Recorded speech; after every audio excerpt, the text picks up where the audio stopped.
What if the key to building meaningful connections isn't about impressing others, but something simpler and much more powerful? I've noticed that what people often think of when they think about ways to be better conversation partners is ways to be more interesting. They'll say they need to come up with better things to say, better stories to tell, more unique experiences to share. This can work, but the issue is that far too many people are focusing on this already. Consider this.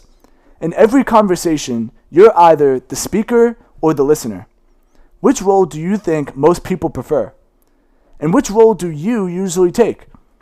In today's social media-driven world, we are rewarded with likes and attention for presenting ourselves in the best possible light. This might be why people much rather prefer to play the role of the speaker. But now, think about people in your life that you find to be the most caring, admirable, and trustworthy. Which role do they take the most often? We admire people who are good at listening, but there is a much greater supply of speakers in the world right now than there are listeners. Everyone is trying to shout over each other in a crowded room. So, here's the truth. You don't have to impress people to connect with them. You just have to listen better, which is why in this video, we're going to be talking about the skill of active listening. If we want to listen better, then we must understand that there are two types of listening. Now, you probably don't know anybody who only ever speaks and never listens. I hope. But you probably know far too many people that engage in what's called passive listening. Passive listening isn't really even listening. It's more like hearing, because when the speaker says something, the passive listener hears the words, but doesn't go to great lengths to understand what was really being said. Let's say we're playing the role of the listener, and someone comes up to us with a problem. When we passively listen, this can look like our eyes wandering, our body language turning away, and our thoughts drifting elsewhere. These are clear signs to the speaker that they're not really being listened to. But more often, passive listening shows up in a more subtle way. We're making eye contact, nodding, maybe even seeming attentive, but in reality, we're busy crafting our response, waiting for our turn to speak, or preparing to offer our solution. This makes sense. If someone's coming to me with a problem, why wouldn't they want a solution? Well, there are two issues with this approach that make it passive listening. For one, not everyone that comes to you with a problem is looking to hear a solution from you. Some problems, especially more troubling ones, have heavy emotional impacts, and in these cases, people would much rather be heard and understood than be offered a solution. Also, in relationships, bringing up problems can sometimes serve as a test to see how trustworthy the other person is to confide in. So, when we jump to a response or a solution to the other person's problem as soon as they finish speaking, then we are failing to understand the nuance and the emotional weight of their experience. This can leave the speaker feeling dismissed and invisible. I recently had a conversation with a friend who was telling me about a toxic situationship she'd been in for years. After just a few minutes of her telling me her story, it was obvious to me that this guy was never going to commit. So I wanted to jump in and say, you need to block him and move on. But then I thought, she's probably heard this advice already multiple times, and if it were that simple, she would have done it already. So instead, I chose to listen, and she continued to share more. She described the highs and lows of their relationship in vivid detail. It became clear that even though that they were never officially together, she had her feelings deeply entangled with this person. So for her, going no contact wasn't just the logical thing to do. It would be an emotionally devastating decision to make.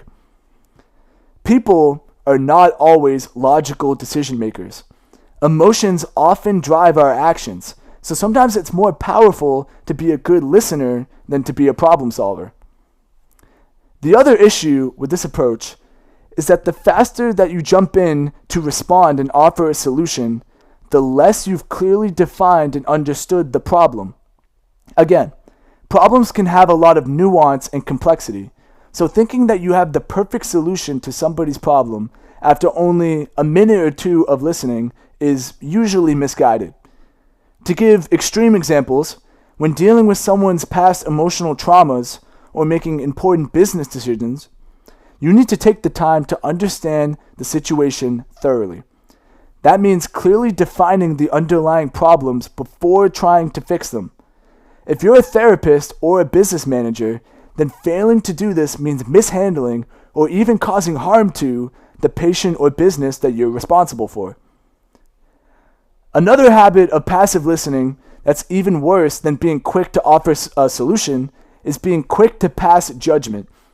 We've all had a situation where someone's told us about how they did something incredibly stupid. Usually the first thing we want to do is tell them, "You idiot, why on earth would you do that?"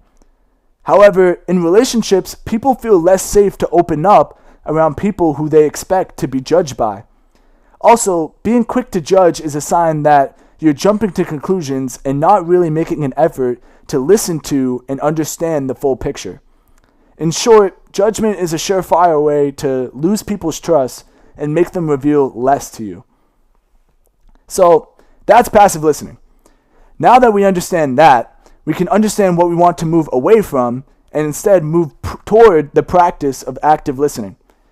In my opinion, active listening is mostly about recognizing our habits of passive listening and choosing to interrupt them. This includes eliminating distractions, giving our full attention through eye contact and body language to the speaker, and stopping ourselves from mentally preparing a response or jumping in too quick with judgment, a story, or a solution. Then, once we do this, we must direct our focus to understanding and empathizing with the other person's message so that they walk away feeling understood, not just acknowledged.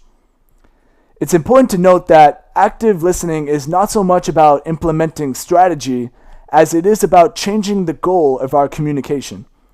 When active listening becomes strategic in its application, often people start speaking in a way that sounds overly rehearsed or inauthentic, like they're trying to imitate a therapist or a corporate trainer. This is how people fail in applying active listening. For example, one of the best ways we can actively listen to what someone else is saying is by asking questions.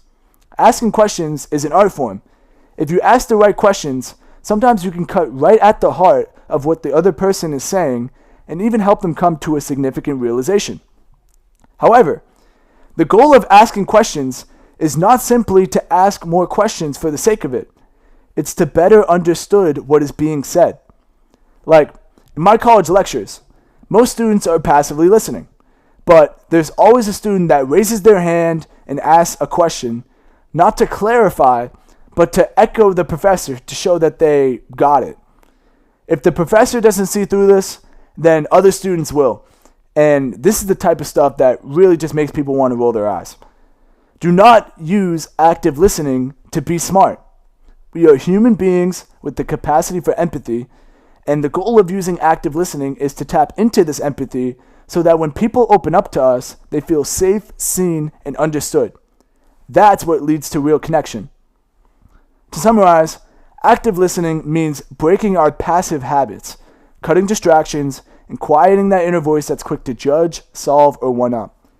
When we stop listening to reply, we start listening to understand, which can be helped by asking questions. This is not overly complicated, but it takes practice. And the reality is, not many people take the time to build this skill and apply it to their everyday conversation. The good news is that there's a high demand for active listeners, and through building this communication skill, you can stand out and become someone people truly want to connect with. What do you think? Does this relate to any of your own personal experiences? Let me know your feedback in the comments below, and thanks for watching.